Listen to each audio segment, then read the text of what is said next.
Bonsoir, bonsoir, bonjour, c'est Congo News 24.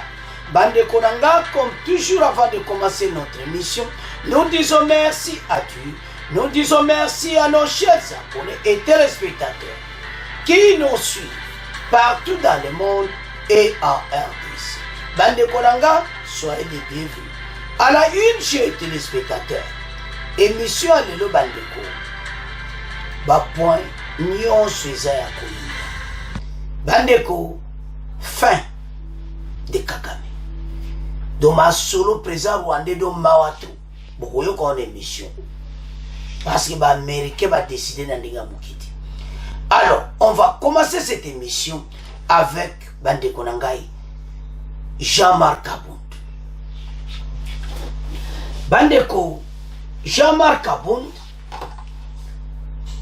justice a commis l'être déjà. Donc, bazolongola immunité des parlementaires et puis abandako samba. Bandeko batie ba détail nyonso ya lettre à cour de cassation.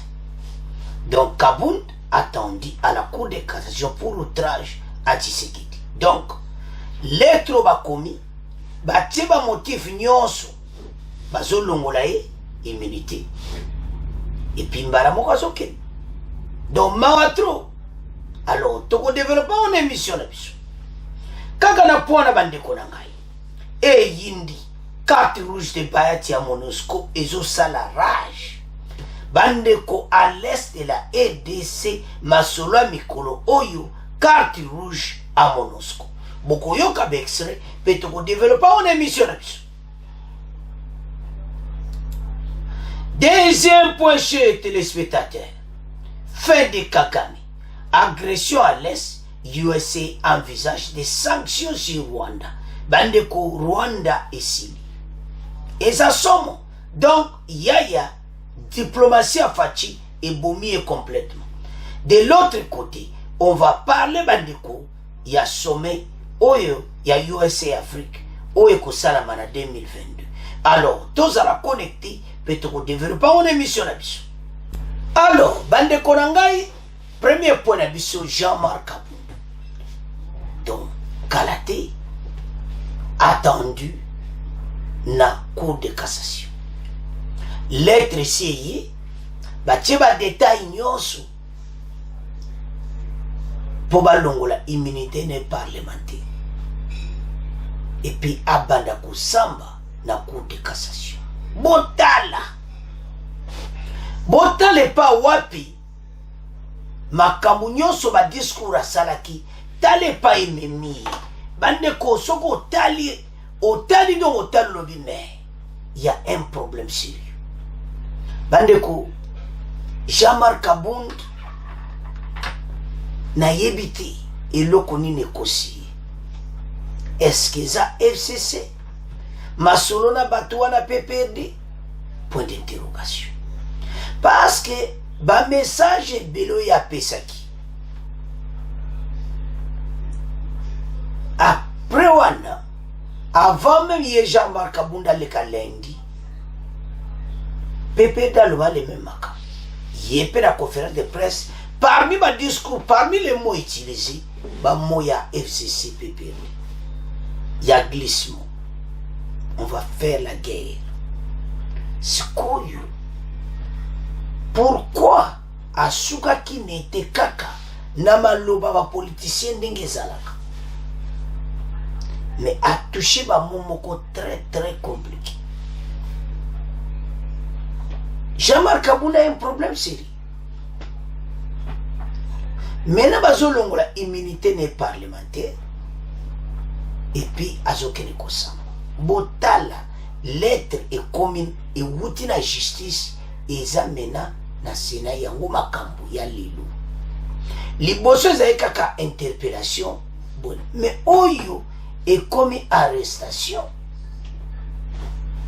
Donc lettre bazolongola immunité na ye. Botala epai Jean-Marc Abound luki makambo. Bandeko ba Congolais tala toyebaka oyo tokoko loba et pas chef de l'État. Il est le garant de la nation. botala maloba oyo boza koutilize. Ah, ndeko mo apesi commentaire alobi RDC toyebi na biso makambo ya RDC kaka ba africain en général tozoyeba démocratie penate. Oui, on comprend nouveau na kati nango, mais soko otali ba détail awa ozomona clairement été il est à côté. Langage, il y a sa premier vice-président de l'Assemblée nationale. Aza même pas un député simple. Malgré a démissionné qui, mais à ça qui va poster. Et maintenant à ça les partis politiques, il est leader. Ba monini a koko utilisé, monini au koko utilisé. Alors, tout en ensemble, comme d'habitude, bon, on continue mission à biso. Jean-Marc Abound, Mawa, donc, attendu à la cour de cassation pour outrage à Tshisekedi. La justice décide de poursuivre Kabound. Un réquisitoire du procureur général près de la cour de cassation au fait d'obtenir l'autorisation de poursuite contre le député national Jean-Marc Abound a été déposé au bureau de l'Assemblée nationale. Mais oya kubikate parce que l'Assemblée nationale yemo comme ta fondaki. Alors,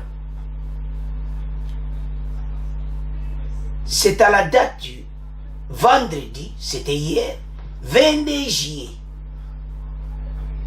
l'ancien vice-président de l'Assemblée nationale est poursuivi par la justice pour des propos injurieux et nature à alarmer la population et à porter atteinte à l'honneur aux institutions publiques et à la dignité du chef de l'État, tenu lundi 20 juillet dernier lors de sa sortie médiatique.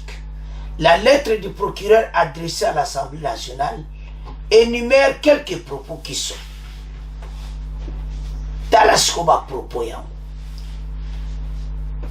Les caisses de l'État 5 jours et nuits. Wana Ozobenga, président de la République, voleur. Félix Tshisekedi était un danger public au sommet de l'État. Wana Yabibali. Boyoka. To éviter danger en nini mutazo bongsamboka. Jean-Marc Abound a un problème sérieux. Le gouvernement a abandonné sa mission principale, le peuple est désormais face aux dirigeants responsables. Le Parlement devient un lieu de traitement des sujets sans pertinence aucune et celle des théâtres des clans politiques. Hey! L'appareil de l'État est devenu de plus en plus un club d'amis où les apprentis sorciers de tous bords exercent leur premier stage au sommet de l'État. Ah! Nzambé. Mais oyo mutu ake prison ake makala. Nzambé nangai. Tu es salué non? Voilà les mots. Je n'ai même pas voulu utiliser ça hier dans l'émission à l'obi. Dans le kaka Y. Ah, Nzambé nangai. Jean-Marc Abound. Et l'eau connaît les anges qui conseillent. Mort politique. C'est fini. Au condamné. L'appareil de l'État est devenu de plus en plus un club d'amis. Mawato. Associé au sommet de l'État. Les militaires et les policiers vivent dans des conditions exécrables depuis que M. Félix Tshisekedi est au pouvoir. Il n'a jamais songé à doter l'uniforme aux éléments de FARDC et de la police nationale. Aux mensonges. Tala teni bazola ta sikone ya Kabila. Do facha somba kabamba teni militaire. Non, wano za kuti. Bandeko tala FARDC na mikolo facha kibe bangote. Non, wana za mensonge. Wana za lukuta Jean-Marc Abound. Wana penza ozana problème yango wana balobiki na ba mensonge yango wana bazola. Ces faits, tels qu'ils sont exposés dans les rapports avec les droits, sont soulignés. Le procureur général près de la Cour de cassation susceptible de constituer les infractions d'injure publique, des imputations dommageables, d'outrage envers les autorités publiques, d'offense envers les chefs de l'État et de propagation de faux bruits. Pour que le député national Jean-Marc Kabou puisse donner sa version des faits, le procureur sollicite à l'Assemblée nationale d'autoriser l'instruction à sa charge. Ezaya Koyinda et Sieyindi. Jean-Marc Kabou. Tala Viningi baby. Carrière politique nous acquis bien. Bako ponir sur ta député, t'es pas ce casier judiciaire baby. Au coup exercer le monter na EBC parce au côté prison même ça un jour même un mois casier judiciaire baby. Voilà ce qui est arrivé. Donc mais qu'on développe un mois après tu connais la carte rouge. Bandeko Jean-Marc Kabou ezo sala participer mawa. La situation actuelle, ce qu'on tali ou yokina mawa. On ne sait pas où yoni n'est pas arrivé na Jean-Marc Kabou. Pourquoi Koloba Makambaboui? Pourquoi outrage au chef de l'État? Je ne sais pas. Comment on a commenté, on comprendre des andoto. Est-ce que la mouki? Non. Et ça m'a kanaki. Donc, on peut de quoi réponse. Il avait décidé qu'à vous tala na sakanda. Parce que Jean-Marc Kabou n'a koki comme manqué chef de l'État tina niveau anati. Hein? Pourtant, les mots utilisés dans la lettre, combien on y a sur lettre à procureur? Alors, procureur, Mawatro, Nzambe Nangai. Donc, tous les gens qui vont sur les amours, la carrière politique ici. Tokeba oyo okokoloba na oyo wana. Pandeko, il faut comprendre le camo qui a une erreur. Mais comme il est déjà en retard. Caméra oyo, si vous n'avez pas l'expérience, la façon koloba, voilà message donc pesa na bandeko. Tokeba, otuzoloba. Parce que il y a une grande différence entre critiquer et injurer. Des injures et sous-critiques. Et c'est interdit. Pourquoi Kofinga? Pourquoi qu'on doit m'abbé en dengue wana? Ba mususu wana pe ba yoka. Lobi lobene comment ba kanga parce que nazara candidat président de la République. Wana ndeye pa kolo. Nazara candidat yango wana ba kaninga ba tsenga na prison. Pourquoi kolo makaba? Jean-Marc Kabou attendu bientôt à la justice, na Cour de cassation, a qu'il ne expliquer pourquoi à lui bon. Après wana, alors, bana ya kasongo, ba juye en direct nzela selemba. Donc, bala peno yo rapena côté triomphal. Allez, bala moko ba katisi ba kitsi nzela selemba. Botala tala ndenge yindeli. Alors citation ndenge salibo déjà et parce qu'il te côté bomona ayamba ki batu musuba kene komona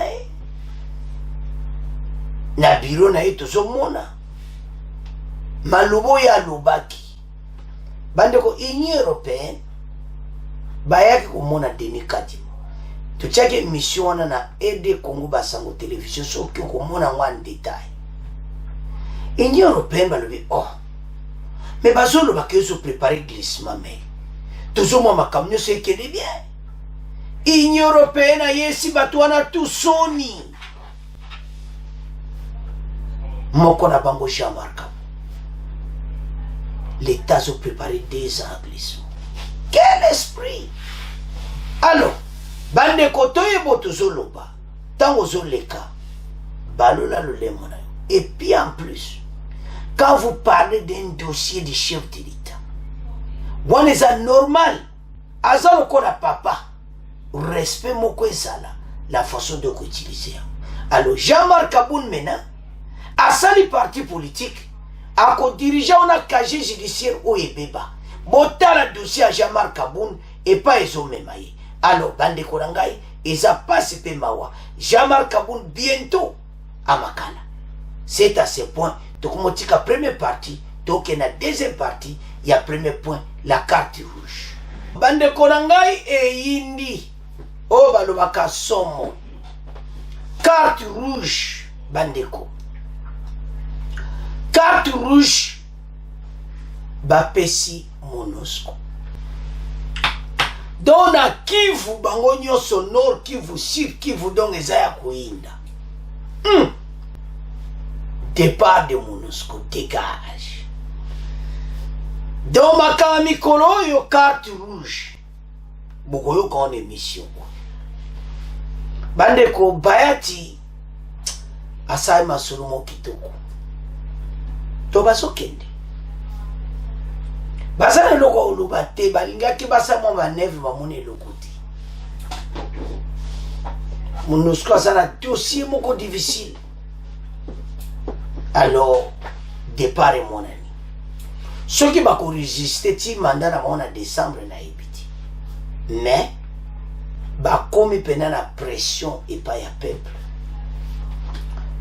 Na nord qui vous va sit in devant MONUSCO au sakanati. Parce qu'on est là au saati. Donc MONUSCO a préparé départ na yi.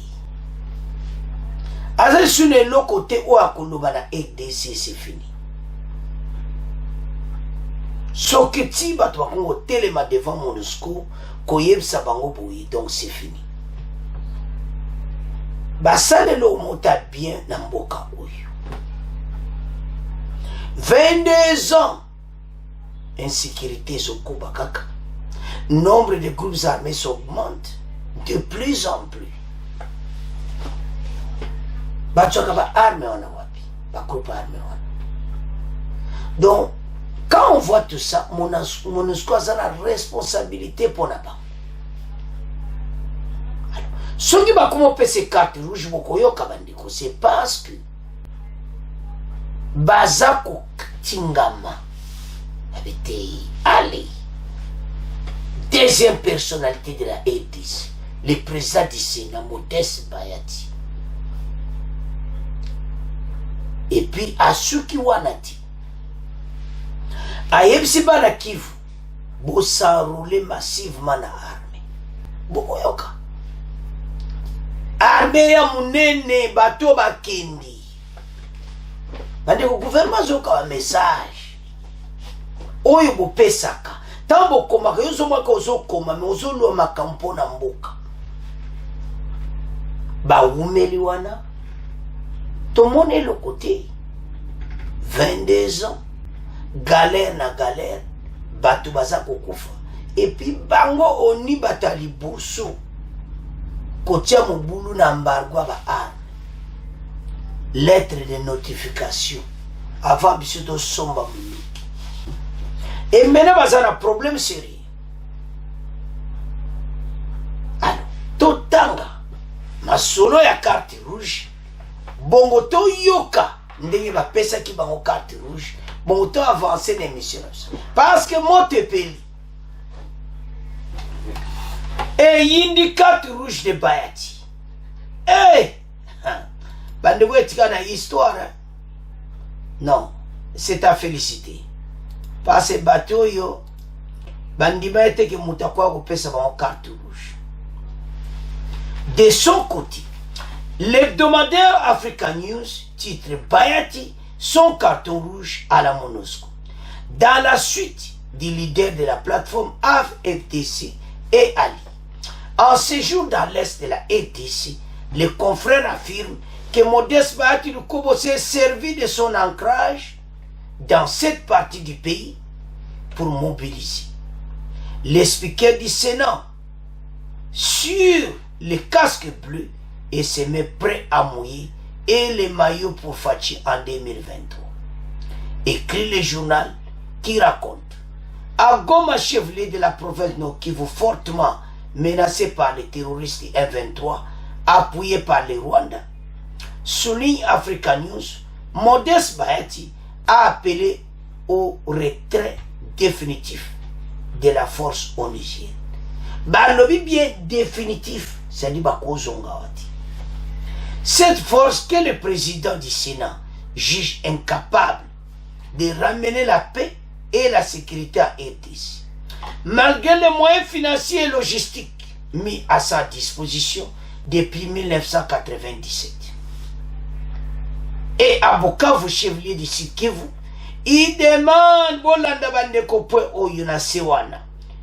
au Sud Kivu, il demande aux jeunes d'intégrer l'armée et des Congolaises pour défendre la patrie de Patrice Emery Lumumba, explique Africa News. Bandeko, et ça somme. Makamboyo, ndenge bazawana, MONUSCO yebi bien, que ba komina suka. Bayati a dit on leur a donné tous les moyens, mais pas tout ça kakouf. Alors, sans plus tarder, Toyoka carte rouge, bon, on continue mission à bisou. Côté loterie hebdomadaire Africa News titre Bahati, son carton rouge à la MONUSCO. Dans la suite du leader de la plateforme FDC et allié en séjour dans l'est de la RDC, le confrère affirme que Modeste Bahati Lukwebo s'est servi de son ancrage dans cette partie du pays pour mobiliser. Le speaker du Sénat tape sur les casques bleus et se montre prêt à mouiller le maillot pour Fachi en 2023. Écrit le journal qui raconte à Goma, chef-lieu de la province du Nord Kivu fortement menacé par les terroristes du M23, appuyé par le Rwanda, souligne Africa News, Modeste Bahati a appelé au retrait définitif de la force onusienne. Et à Bukavu, chef-lieu du Sud Kivu, il a demandé aux jeunes d'intégrer l'armée RD congolaise, Kamanda ou à Kamanda Muzembe. Bande Korenga, tu l'as dit carte rouge. Donc, fait là-bas. Donc, ma solo pour na bango abou, pia. Bakendi, batika bisonye. Alors, tout le monde qui a analysé carte rouge, bon, on a développé mission à bisson. Bandeko, carte rouge, Bakende. Bayati a touché ma point mon clé. Alobi non seulement, aloba kozonga lisusuti. Depuis 97, ba moyen ba pesa bango, malgré ba mbongo, malgré bela mbongo ba zozo na conseil de l'ONU. Mais peuple azaka kukufa. Les groupes armés se multiplient. Insécurité totale à l'est, donc défaillance. Nous avons compris que pour renouveler une année. Mais il n'y a pas de changement. La vie son changement, donc il faut quitter. Maintenant, azo quitter parce que la situation est en bandeko. Bango faut batika bakende parce que ezo sala pasi. Soko otali situation tozanango, otali makambo batne bazako kufa l'est, otali combien de bébés de kundi bateau basale le côté. O ba compliquer toute situation. Alors, na deuxième partie ba eti alobi. Ba jeune congolais voilà na message très bien. Boya koete, boya kokota fa DC pour mboka oekeli liboso parce que comme étant biso nyonso tozala sima ya mboka poto tombola drapeau na biso boya ko se servir le pays bana Kivu bokota ndenge Bayati alobi. Bande ko Bayati a raison parce que ce qu'on tali temps basali, il n'y a rien. Mais pourquoi bango baya kubarosa le lokonini? Tozo monatina mogote. Alors, bande konangai, donc carte rouge ma soleil yokani, donc commettant MONUSCO, ba quitter RDC, ba kanga ba bagage, na omona ba tank wane salakani. Ba tank minene ya pembe, ozomona kaka minene bolite, omona ba arme minene, mais ba salakanini. MONUSCO pour décevoir RDC. To sali nyonso, mais to mone le côté kuna na est peuple mawa yango bozomona bata kifu batelemi batomboki balobi bango fo bakende. Alors bande kona ngai tala carte rouge oyo kaka ale simple sans rito eza ya kuyinda esi eyindi. Alors bande kona ngai tokomi na deuxième point na biso. Bande ko point oyo eza somo. Pourquoi fin du président rwandais masolo na ye komi na suka la diplomatie de Faci ebomi nyonso. Bandeko soko yoki oyo ba américain balobi eza somo badwi ba décision moko akosakana nango te ba sanction moko très très sévère. Donc ba komi na problème sérieux. Pourquoi? Ba américain balobi pe évidence eza clair. Balobi esalami ndenge mo ndenge esalami ki na 2012, 2013, 2014. Balobi nyonso. Babi ba preuve ezomona clairement ba kati frontière ba koti na RDC. Donc yaya a comme un problème sérieux ba américain bazo sundola. Meka ba président. Sala oyo wana me pa fachinda ekosuka.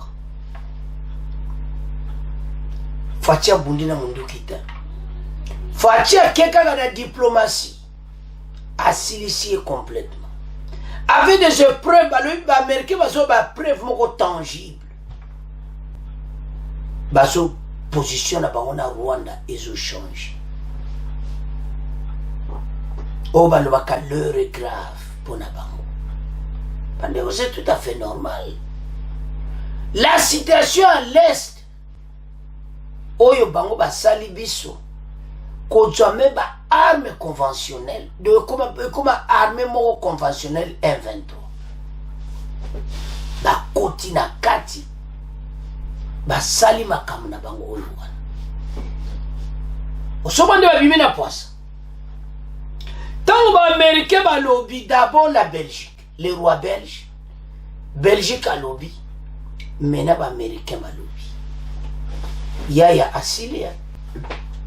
L'intégrité, je m'excuse, des territoires congolais, il faut pas respecter l'intégrité territoire nabiso. Bah ça n'a problème. Abanda makambo kala na RDC. A comme ça RDC place yo bini obimi oke ozongi. Oyo salima solo do armée na biso ya monanga lokolo comme armée na ye. Acha ba général le la kata fardis. Comme disait le M23 que biso condition to osenga ba grade ba généraux to utina ngwa to kota na ngokuna. Bango ba yebaga ke ba botoli bunaga na masole si. Kati ko bundaka minduki. Au EDCP les passes bazaki à kolala côté armée. Maintenant l'armée se prépare très très bien pour affronter ses ennemis voisins. Ba vrai faux ami. Donc on a mawa. Toujours vivre na bino. Ensemble. Faut-il aïe son qui to vivre bon voisinage. Babi opena encore à côté sika to juillet penza bo juillet boye bakiti sikonde boye bi ma ele silibino en retard basili badjuna top il faut taper na tombe américain bazoluba ezamawa yaya au kwanza kama mutu le départ et monani d'abord kuna démocratie zati ndenga zawana eyindele na ndenga mukiti oui azobongisa mboka naye oui mais tala nde obongisa mboka nekuta ngaza ne bien soka lukele biso ba problème te mais yaye kokota na ADC kako a présent Fachi boza na problème alors totanga tomande diplomatie détruit complètement le président rwandais bon autant avancer une émission na biso pour ndenge baza bayoki yango. Alors fin de Kagame, agression à l'Est, les USA envisagent des sanctions sur Rwanda. Bah, sanctions claires, les USA envisagent de renvoyer les militaires rwandais du programme d'éducation et de formation militaire internationale et suspendre toute aide au casque bleu rwandais. Rwanda kaka premier parti, boyo comme ça. Le président de la commission sénatoriale des relations extérieures des USA, Robert Menendez, oaza pembeni ya Biden wana. Bozo mona Menendez wana. Menendez, je m'excuse. Il est dans une correspondance adressée au secrétaire d'État américain, Anthony Blinken, et exprime son inquiétude sur le mépris continu du gouvernement rwandais pour les droits démocratiques et humains et sur la nécessité d'une politique américaine plus efficace. Parce que Monique, ndenge bazo vivre ne do mawato, parce que bazo benda ba place manae, alors yaye a tomboli masou, mote pays. Alors, dans cette correspondance, Robert Menendez révèle que le Rwanda est une fois plus engagé dans les actions de déstabilisation régionale en Afrique centrale, plus particulièrement dans la partie est de la RDC, où il opère sous le label des M23. Vous savez, azana label à M23, donc n'est pas autant pour la zana ngora nzuto. M23 naï, M23 naï. Donc mawa, citation Zamou. Alors, une semaine après la séance photo avec le haut responsable américain, l'armée rwandaise a été accusée de manière crédible de soutenir les rebelles M23 en RDC et d'avoir déployé des soldats rwandais de l'autre côté de la frontière avec la RDC. Bazolo makamundengeza, balobi de manière crédible.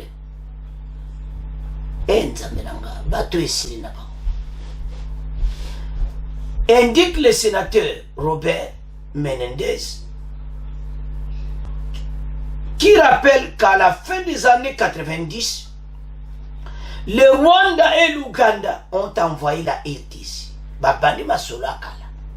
déclenchant une guerre régionale qui, selon le Comité international de secours, a fait jusqu'à 5,4 millions de morts de 1998 à 2007 en raison du conflit, de la crise humanitaire qui a résulté. Dans les Bela Batoubaboumi. Ah! Bandeko Moutinho Saibi histoire. Mais bah rappelle ça la bien.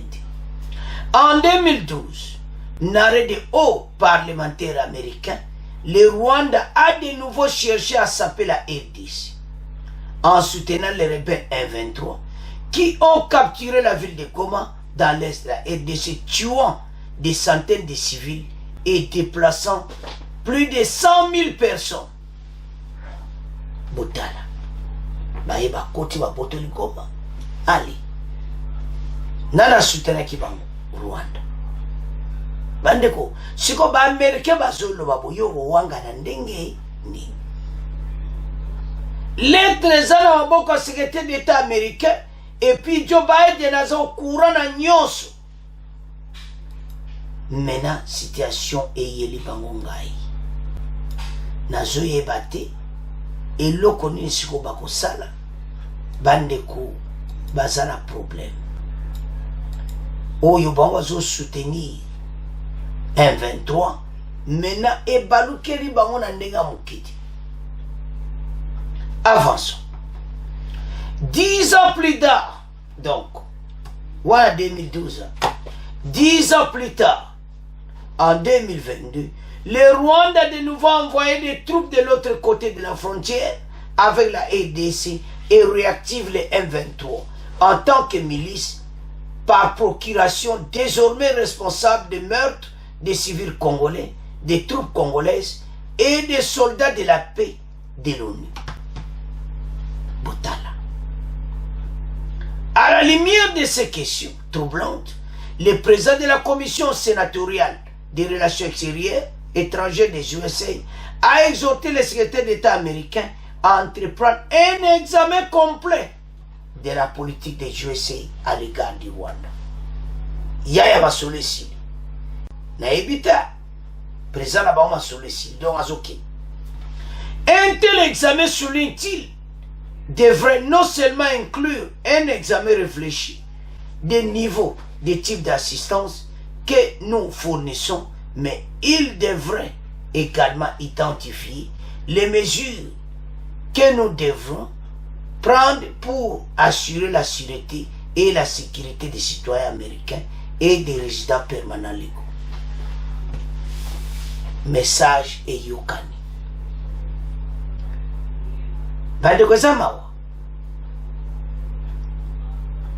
Et surtout que na Maroc forum Oyokaka US Africa Business Summit ezali na 2022. Vice-président Harris a annoncé l'importance cruciale de renforcer les relations avec les pays d'Afrique. Ce qu'on y est pas rejeté. Donc, à cause de la mawa trop, même dans le sommet, on est cause là. Il y a Afrique et USA. Donc, botta la dossier, bande ko tant ba combien on a sait que maintenant un examen complet de la politique des USA na Rwanda. Et l'accès, il y a un socket. Par ce temps, on va revoir une décision directe. Alors, tout développer. Bandeko, l'Américain va raconter histoire très bien. Yewana zo diriger relations extérieures la Sénat. Après, s'il n'était pas secrétaire d'État, Blinken, Joe Biden menace à la Solonio sur la mesa. Ba sengi ba revoir ba relation na Rwanda. Ba beti histoire pour ba comprendre que tant ba ko yebsa ya ke yo comme si ko kende a comprendre que ba kamni asala na edis. Ba rappeler bango guerre ya o esala makina. Ba envoyer ça qui RDC bango na Uganda. 5 millions de morts, 4. Tala. Biso batuna suba so kufa me bango ba intérêt ba minere. Tu sais bien les camons émission l'équipe. Bateau ba cause bozo coopérer ndengini. So ba décider ba sundolo ba ko sundola yo, me ba oye biso raison ni ba ko sundola yo. Nakana ye monda lukati maka. Oyeba ki président Félix te mona ke ka abo ya président côté sikatika to salama. Asilisio carrière. Bande koto keba. To sara ba konjo bazama yele. Ba yebi tango asilisi président Rwanda carrière. Bon yo politicien makamozolo mabena fachi. So peut aussi direct aussi la carrière. Voilà le rôle d'un diplomate. Kosolola.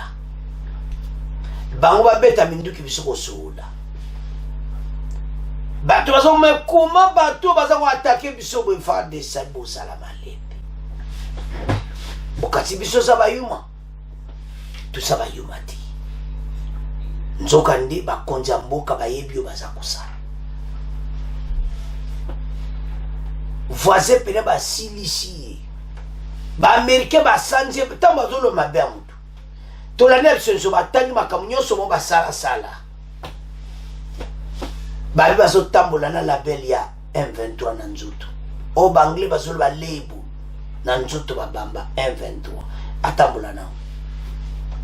Donc mokonzi ya Rwanda pour le moment nazoyeba te eloni ya kosala.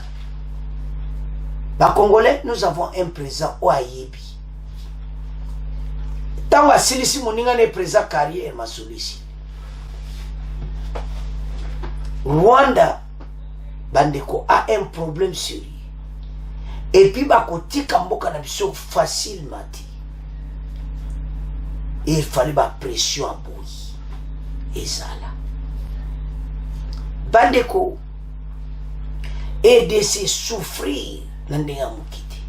Tonyo kwami ba voisin balingi bisote bazo prospérer mboka na bazo prospérer le bifatia PC expression chez les voisins le feu ezopé la moto ezopé là et pas na zo prospérer na pays na yo. C'est ce que les Rwandais nous ont fait. Mais son ontala anta et décision ba politicien bino na bino. Bozo l'élection 2023 dans la situation. Ba américain bazo rappeler makamba pas présent Rwanda. Dans l'événement en 2012. Dans l'événement depuis 10 ans après. En 2022. Boye sous couvert ya M23. Bo commission milice. C'est comme maintenant topesi ba bonne raison ba tebele. Milice na ADC et pendant 2022. Pandeko, c'est difficile. Notre beau pays est télémi. Mais soko tali batuyo oyo basali biso bayeba ete mboka oyo eza ya kotelema. Biso to telema pona mboka. To avancer bendele koyate to protéger mboka na biso. Bandeko na ngai. Donc soko tali au mona clairement que batuyo basai pendaka ko détruire mboka na biso. Ba voisin bazaki na mayele na bango baki na baposa makam na bango ba minere na biso nyonso koyiba lelo basuki wapi. Alors bandeko botala problème bato balukeli biso maintenant et comme temps ba quitter le territoire congolais parce que l'eau monte bazo sala. Alors soko landi muzindo nango o mona keza mawa bato ba détruire mboka na biso pays complètement par terre. Baïba yibi biloko na biso bakenango na mboka na bango. Bandeko et comme temps to sila na munguna wa côté libiso parce que eza mawa et comme temps biso to telema mboko ezonga na maboko na biso to ignorer yango te. Il est temps pour to kipe mboka oyo banguna bakite biso. Bandeko soko tali ba poignon so mona clairement EDC eza ko travailler pour la paix, pour la kimia, nzamba zo batela biso. To comme na fait mission, bon continuer ko s'abonner massivement, bon partager. Au revoir, à la prochaine.